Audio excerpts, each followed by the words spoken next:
કથા રે લાખણીઓ. સમર્પણ પ્રેમમાં છે. પ્રેમ પરમાત્માનું રૂપ છે. એમાંય કુટુંબ ભાવનાનો પ્રેમ.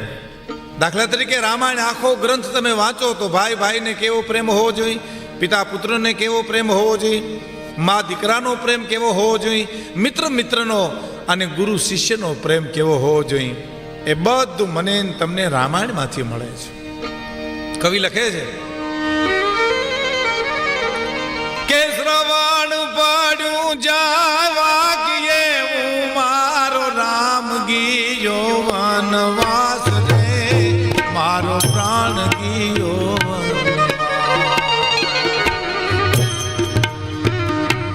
દશરથ રાજાએ પ્રાણ છોડ્યા, એણે છોડી જીવાની ઘાસ. બનુ પિતા તો બનુ એવો હતો રાજા રામ.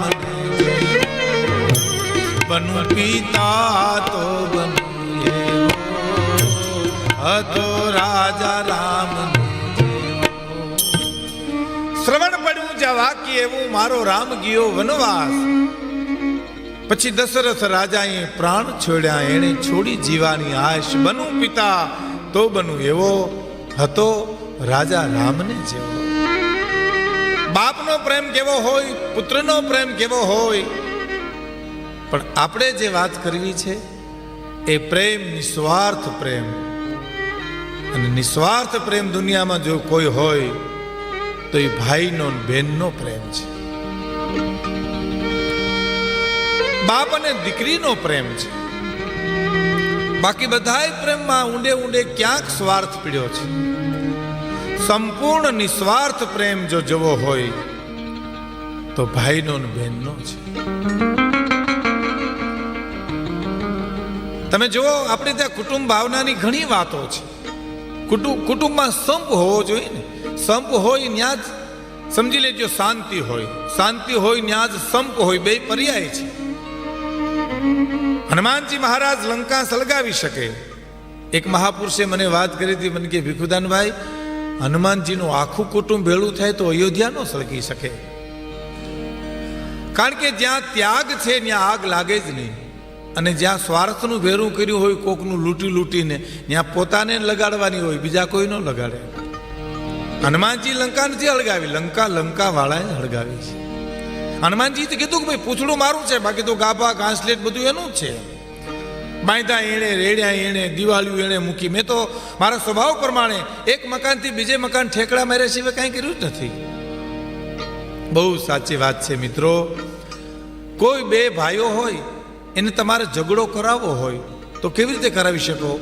ઓલો એમ કે ભાઈ આ મકાન મારું છે ને ઓલો એમ કે આ મકાન મારું છે, ત્યાં તમે એને ઝઘડો કરાવી શકો.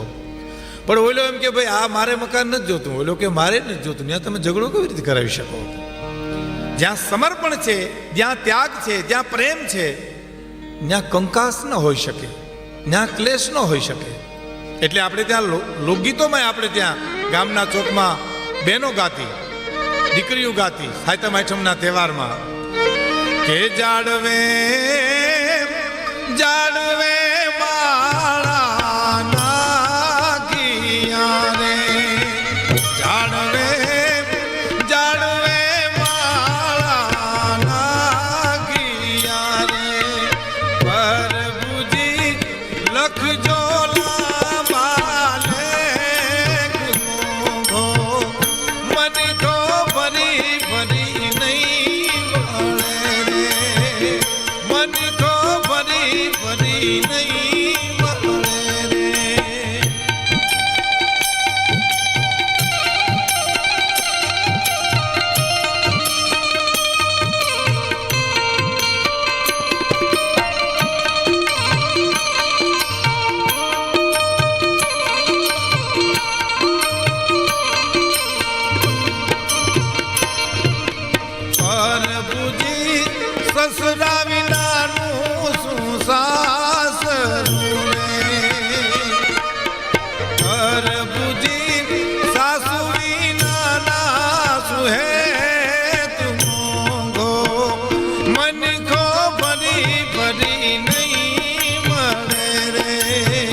ફરી નહીં મળે રે.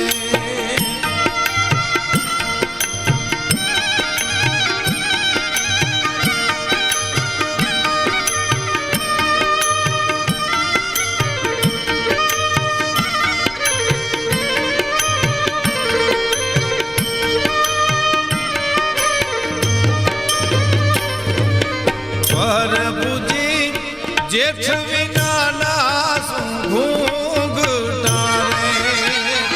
પ્રભુજી જેઠ વિના ઘૂંઘટા રે. પ્રભુજી જેઠાણી વિના હે તિરંગો મનકો ફરી ફરી નહીં મળે રે. મનકો ફરી ફરી નહીં મળે રે. જાળવે જાળવે માળા નાખી પ્રભુજી લખજો લાંબા લેખ આ મોંઘો મનખો ફરી ફરી નહીં મળે. હે અખિલ બ્રહ્માંડના માલિક, કુટુંબમાં એક સસરો દેજે, એક સાસુ દેજે. જાજરમાન સસરો જેનાથી આખું કુટુંબ રૂડું લાગે. ગામના પાદરમાં જેમ ઘેઘુર વડલો હોય અને ગામ રૂડું લાગે, એમ કુટુંબમાં એક એવો સસરો દેજે, કુટુંબ ભર્યું લાગે. એક સાસુ દેજે, એક જેઠ દેજે.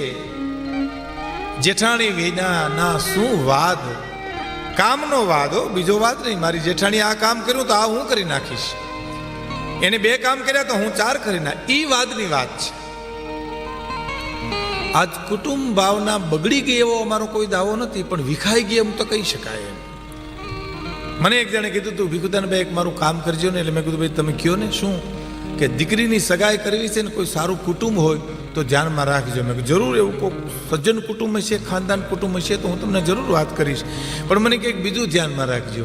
મેં કીધું શું? મને કે આડું આવે એવું કોઈ ન હોવું જોઈએ. એટલે ભાઈ મેં કીધું મૃત્યુ ગોતી એનો હગાવાલા તો હોય ને. મને કે ના ના આપણે તો સ્વતંત્ર હોવું જોઈએ.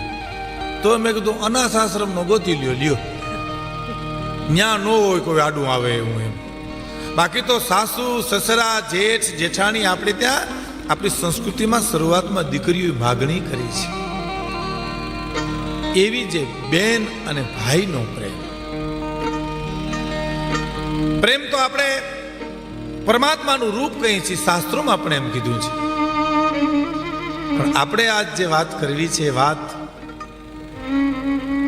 બેનનું મામેરું. તમે જોજો આપણી બેન દીકરી હોય ને એના 2 પ્રસંગો આપણે હાંચવી લઈને તો જીવનમાં કોઈ દી વાંધો ન આવે. એક માંડવાના જવતલ અને બીજું મામેરું. મામેરા ટાણે તમે તૂટેલી પછેડી લઈને પૂગી જાવ ને મિત્રો, તો એ દીકરી આબરૂ ન જવા દે. ઘરમાંથી 25 રૂપિયા મૂકી દે કે અમારો બાપ લેવો છે, પણ જાવું જોઈએ, હાચવવું જોઈએ. એ બેનના મામેરા ભાઈ પૂરે એ તો આપણા સમાજ જીવનની વ્યવસ્થા છે. પણ કુટુંબનો પ્રેમ હોય, ગામનો પ્રેમ હોય, પ્રદેશનો પ્રેમ હોય, દેશનો પ્રેમ હોય. મારા દેશની આ દીકરી છે, મારા પ્રદેશની આ દીકરી છે, આ દીકરી મારા ગામની છે. પોતાની બેન પોતાની દીકરી ઉપર તો પ્રેમ હોય, સહજ છે. પણ મારા ગામની દીકરી છે એટલે મારી બેન કહેવાય. આ તો મારા પ્રદેશની દીકરી છે એટલે મારી બેન કહેવાય. આ મારા દેશની દીકરી છે એટલે મારી બેન કહેવાય. એવી ઘટના મેઘાણીભાઈ ગામડે ગામડેથી ગોતી ગોતી, નેહડે નેહડેથી ગોતી ગોતી અને જગતના ચોકમાં આપી. અને મેઘાણીભાઈ એમ કીધું, હાથ માળની હવેલીમાં રહેનારા ચમરબંધીઓ, આ ખોરડામાં નજર કરો, તમને ખબર પડે કેટલી ખાનદાની પડી છે. એવી એક બેનના મામેરાની વાત, સૌરાષ્ટ્રની બહુ જાણીતી વાત, લોક જીભે ચડેલી વાત. પ્રવાસ પાટણ, આપણું સોમનાથ પાટણ કહેવાય. ત્યાંનો એક વણકર હરિજન વેજા વેણવાનું કામ કરે, પુરુષાર્થ કરી અને જીવવું, એ આપણે ત્યાં મુદ્રા લેખ હતો. માણસ એમ કહે ને કે પુરુષાર્થથી જીવવું જોઈએ. હું તો મહા આત્મના ખ્યાતો પિતૃ ખ્યાતો તો મધ્ય મહા. આજ મને ને તમને જો કાંઈ નડતું હોય ને તો આળસ નડે છે. કોક દે ને ખાવું, કોક આપે ને લેવું, એ વ્રતિએ મને ને તમને ખોખલા કરી નાખ્યા છે. સમય બગડે એને પહોંચી હગાય. મિત્રો લખી લેજો, સમય બગડે તો એને પહોંચાય, પણ વ્રતિ બગડે એને ન પહોંચાય. આપણું મકાન પડી જાય તો કોઈક મદદ કરે, મકાન ચણાઈ જાય, પણ હજી એક બીજું મકાન ચડી દઈએ, ત્રીજું મકાન ચણી દઈએ, એ તો વ્રતિ બગડી ગઈ કહેવાય. જરૂરિયાતને પહોંચાય, પણ જેની મનોવૃત્તિ બગડી જાય એને ન પહોંચાય.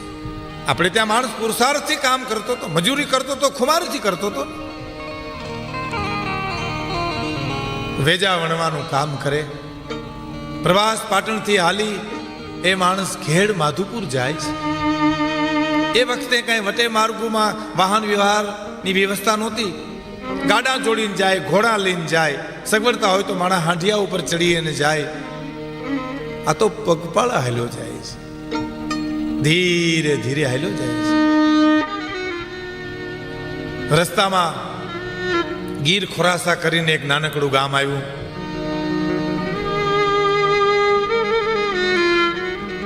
ગામના પાદરમાં પોતાને તરસ લાગી એટલે પોતે પાણી પીવા જાય છે. ગામના પાદરમાં કૂવો.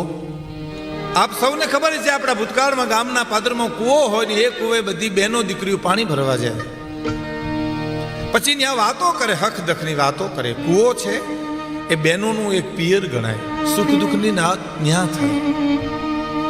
હે કે ગામનો એ કૂવો, એ ગામનો રે કૂવો, બેનનો પિયર છે. સુખ દુઃખની કરે મીઠી વાત એના ગામનો, એ કૂવો એનો પિયર છે. સુખ દુઃખની વાત થાય ને, હેલને ઉટકતી હોય ને વાત કરતી હોય, એમાં આ વણકર પાણી પીવા જાય. બેન, મને થોડું પાણી પાશો? હા ભાઈ, લ્યો પાણી પાય. પાણીના તો માણા પરો બંધ્યો, આ તો કૂવો છે બાપ. એ વણકર ખોબો લઈ પાણી પીવા જાય છે. ગામની બેન દીકરી પાણી રેડે પેલા એને પૂછ્યું, ભાઈ ક્યાંથી આવો છો? અને એ માણસ એટલું બોલ્યો, પ્રભાસ પાટણથી આવું છું બેન. હા, કેવા છો જ્ઞાતિ? વણકર છું. ઓ, ક્યાં જાવું છે ભાઈ? ખેડ માધુપુર જાવું છે બેન. વેજા વણવાનું કામ કરીએ છીએ, એટલે વેજા વણવા માટે, વેપાર કરવા માટે, ઉઘરાણી લેવા માટે ત્યાં જઈએ અમે અવારનવાર. પગપાળા અહીંથી હાલી નીકળીએ છીએ. તરસ લાગી એટલે પાણી પીવા આવ્યો છું. ઉઘાડા પગ છે, તૂટલ લુગડા છે, ખંભે ખેડી છે. બાઈ પાણી ખોબામાં નાખે એ પહેલા એટલું બોલી, ભાઈ અમને તો એમ. હવે અમને તો એમ કહીને બાઈ બંધ થઈ ગઈ. એ બંધ થઈ ગઈ એટલે તરત જ વણકરે પૂછ્યું, કેમ બેન બંધ થઈ ગઈ? કે ના ના ભાઈ, લ્યો લ્યો પાણી પી લ્યો, તમે તરસ્યા થયા છો, તમારે મોડું થતું હશે, અમારે પાણીનું મોડું થાય છે. તો કે નહીં બેન, તમે કંઈક અડધું બોલીને અટકી ગયા. અરે ભાઈ, તો અમારી બાયુની વાતું છે, એમાં તમને શું ખબર પડે? ના ના બેન, એમાં કંઈક મરમ છે, એમાં કંઈક ચિંતા પડી છે, એમાં કંઈક તમે કહેવા માંગો છો. હવે મારે પાણી નથી પીવું, મને ખુલાસો કરો. અને એ વખતે ગીર ખોરાસાના પાદરમાં એ બેન એટલું બોલી હતી, ભાઈ પ્રવાસ પાટણના ઠાકોર, એમના બેન રૂપાલીબા અમારા ગામમાં હાહરે છે. એના દીકરાના લગ્ન છે. લગ્ન ગીતના જકોર બોલે છે. કોઈ મામેરું લઈને ત્યાંથી આવ્યું નથી પ્રભાસ પાટણથી. રૂપાલીબા રાતે પાણી હવારના રોવે છે. તો અમને તો એમ કે તમે મામેરિયાથી ને આવ્યા હશો. અમને તો એમ. ત્યાંથી બાઈ બંધ થઈ ગઈ તેને વાક્ય પૂરું કર્યું કે અમને તો એમ કે તમે મામેરું લઈને આવ્યા હશો. મિત્રો, એ વખતનો એ વણકર ત્યાંથી હટી ગયો. બેન બસ પાણી પીવાઈ ગયું, મારી તરસ પૂરી થઈ ગઈ, હવે નથી પીવું. પણ ચગડોળે ચીતલું ચડ્યું, ઘુમરે પડી ગયો એ માણસ ઝાડને છાંયે બેઠો બેઠો યાદ કરે છે. ઓહો, કહેવત છે કે ગામનું કૂતરું ક્યાંથી, તો હું તો માણસ છું. મારા ગામની દીકરી રૂપાલીબા, મારા દરબારની બેન, ઓહો એ મારી બેન કહેવાય. ભાઈ બહેનનો પ્રેમ તો તમે જુઓ, આ ધરતીના માનવીઓનું સમર્પણ તો તમે જુઓ. મેઘાણી પણ લખે છે ને, ઝવેરચંદ મેઘાણીએ પણ કીધું છે કે મારે ઘેર આવજે બેની, નાની તારી ગૂંથવા વેણી. મારે ઘેર આવજે બેની, નાની તારી ગૂંથવા વેણી.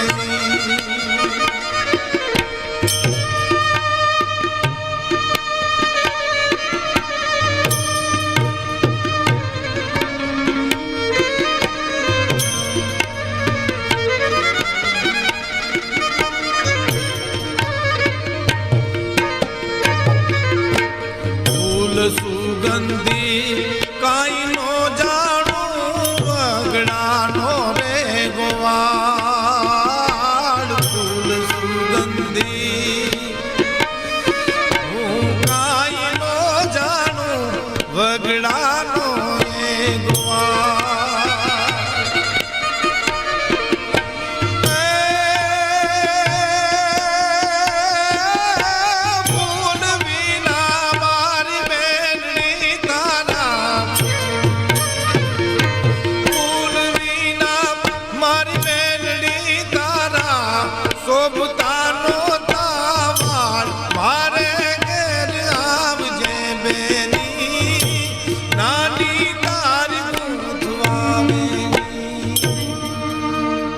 સુગંધી કાંઈ ન જાણું, હું તો વગડાનો ગોવાળ. પણ ફૂલ વિના મારી બેનડી, તારા શોભતા નહોતા વાળ. મારે ઘેર આવજે બેની, નાની તારી ગોથવા. ઈ વણકર ને હરિજન ને ગીર ખોરાસાના પાદરમાં ઝવેરચંદ મેઘાણીનું ગીત મગજમાં ઘૂમવા માંડ્યો. મારે ઘેર આવજે બેની, નાની તારી ગોથવા. શું આ ગીતોમાં ભીનાશ પડી છે મિત્રો. વર્ષો પછી પણ આ ગીતો સાંભળવા એટલા જ ગમે. એનું કારણ એમાં વેદના છે, એમાં સમર્પણ છે. વિચાર કરો, હું મામેરું રાજનું કેમ પૂરું, હું તો ગરીબ માણસ કહેવાય. પણ યાદ આવ્યું, ઊભો થયો, ખંભે ખેહડી નાખી ગીર ખોરાસાના બજારમાં હાલતો થયો. ચોકમાં આવીને માણસે પૂછ્યું કે ભાઈ આમાં દરબારગઢ ક્યાં છે? કે એ આ હામે દેખાય ત્યાં માણસ ગયો. ડેલીએ ડાયરો બેઠો છે, બધા ડાયરાને રામ રામ કરીને ખેહડી પાથરીની માણસ બેઠો બેઠો વાત કરે છે. બાપા, ગીર ખોરાસાના દરબાર કોણ આમાં? આ સામે બેઠા ઈ. બાપુ જય માતાજી. જય માતાજી. ભાઈ ક્યાંથી આવ્યો? પ્રભાસ પાટણથી આવું છું. હા, શું આવ્યો છે? બાપુ એક કામે આવ્યો છું. અમારા પ્રવાસ પાટણમાં એક કલોયું મરણ થઈ ગયું છે. અમારા બાપુથી નીકળાય એમ નથી, અમારા ઠાકોરથી નીકળાય એમ નથી. એટલે રૂપાળી બાબેનનું મામેરું લઈને મને મોકલ્યો છે. હો, પણ આમ ડાયરે જોયું, ચિત્રે હાલ, ઉગાડા પગ, ગરીબાઈ આંટો લઈ ગયેલી. એને જોયું ડાયરો મીડો દાંત કાઢવા, મીડો મસ્કરી કરવા. એક માણસે તો મસ્કરીમાં એટલું કીધું કે મામેરું લઈને આવ્યા છો તમે એમ? હા, કે તો મામેરાની હેડ્યું હેલી આવતી છે કા? કે અમારા દીકરી છે ને મામેરાની હેડ્યુંમાં ન હમાય ભાઈ. કે તઈ ઈશ્વરિયું કિંદરિયું બે ગામ આપ્યા છે મામેરામાં. ઓ એમ? કાંઈ લેખિત ખરું? તો અમારા ઠાકોરને ખબર નહોતી, અમારા દરબારને ખબર નહોતી કે જીવતા જાગતા માણસ કરતા કાગળની ચબરખીની અહીં વધારે કિંમત છે. તો હું બે આંકડા લખાવી લેતે. ઓ, રૂપાલીબાને ખબર પડી. કોઈ કીધું તમારા ગામનો વણકર મામેરું લઈને આવ્યો છે. ત્યાં તો એ કાટ દાદરો ઉતરી બહાર આવી, વણકરના દુખડા લે છે, મીઠડા લે છે. મારો બાપ આવ્યો, મારું મામેરું લઈને આવ્યો છે, મારો વિહામો આવ્યો. દેશે આંગળીઓમાં ટાંચકા ફૂટ્યા ભાઈ. કારણ કવિ લખે છે,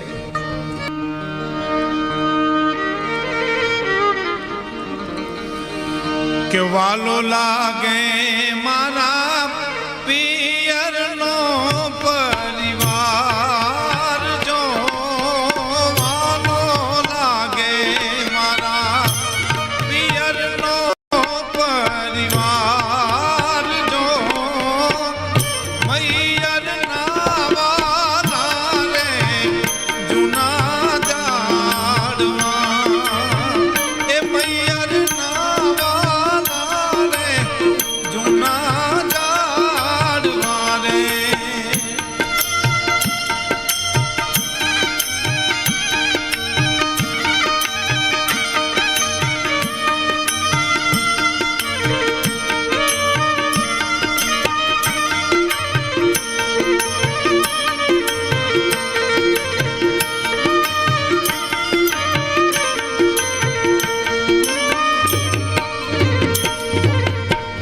વાલું લાગે મારા વીરાનો રાણી વાસ, જો વાલો લાગે મને વીરાનો રાણી વાસ, જો નાનપણ મારે કુંદેલા એના આંગણા રે, નાનપણ મારે કુંદેલા એના આંગણા રે.